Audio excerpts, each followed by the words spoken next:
Welcome to Roy on Celluloid on regular reviews on Wonder Woman.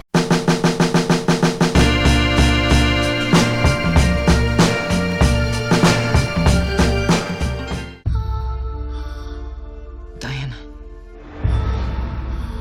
Fighting does not make you a hero. What if I promise to be careful? Just a shield then. Diana. No sharp edges.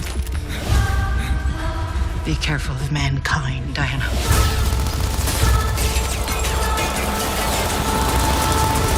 This is the new film in the DC Extended Universe. It's directed by Patty Jenkins, and it stars Gal Gadot and Chris Pine, along with a group of others. And I don't remember a lot of their names, but there's some character actors in there that you'll probably see from other things. Yeah, it was a pretty meat and potatoes Wonder Woman origin story for the first time in the 1,000 years that the character has been around. Not seriously, but yeah, she's been around for a while and they haven't done a movie yet, which is pretty interesting. Wonder Woman's basically about an Amazonian warrior who grew up on this island of Amazonian warriors, and they have a man wash up on their beach one day, and there's like a war going on, and she's like, I gotta stop this war. And then she goes off the island with Chris Pine, and they go to stop war, and it's pretty great. And she doesn't like war, and this is like the whole, through line of the movie. And I don't think that spoils anything. Yeah, that sounds like a pretty spoiler-free plot synopsis. I thought Wonder Woman was pretty great. One of my absolute favorite parts of the movie, and like the true anchor of it to me, was just Gal Gadot's performance and how they portrayed Wonder Woman. And admittedly, I'm not like super familiar with the Wonder Woman comics. I've never really read them.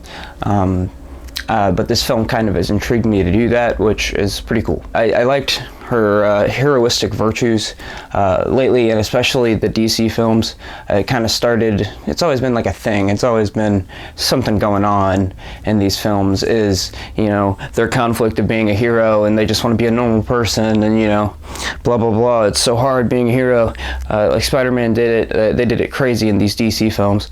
Especially with like Batman vs. Superman and Man of Steel. It kind of felt like how Superman, I think, should have felt, instead of him being so tortured and so, melancholic and, oh man, being a hero, what does it mean?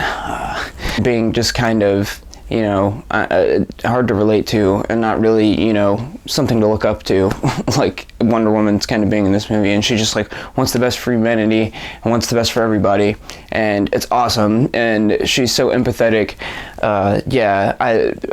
Wonder Woman's just like into being a hero, and she's like, man, I gotta do what's best for humanity. This is the only way. Like, how can you not be willing to die for what's best for man? Like, we all have to prosper. Like, come on. Why are you more important than anyone else? And it's great.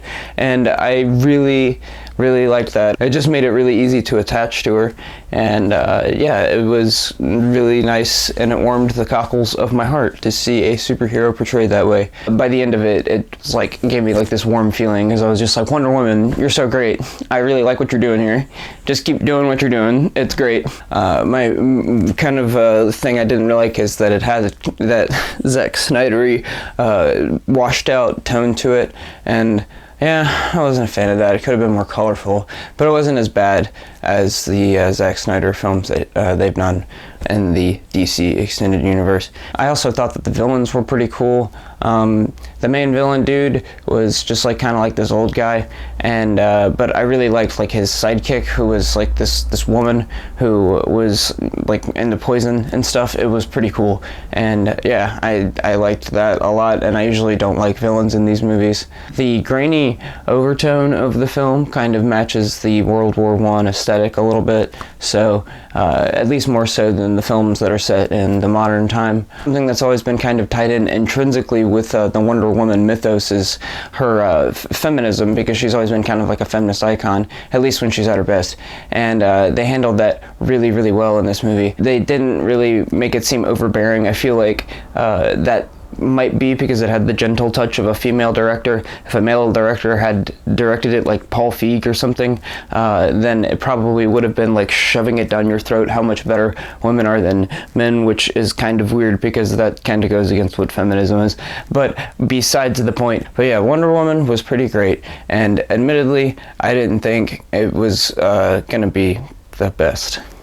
But I'm really happy to say that it was.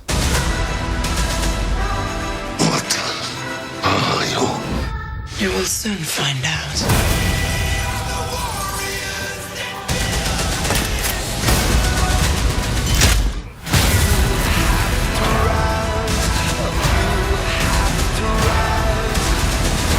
I'd give Wonder Woman a strong recommendation. I know it made a lot of money, so if you had interest in seeing this, you may have already seen it. But it was good. I really liked that movie. But yeah, this has been Roy on Celluloid. Thanks for watching.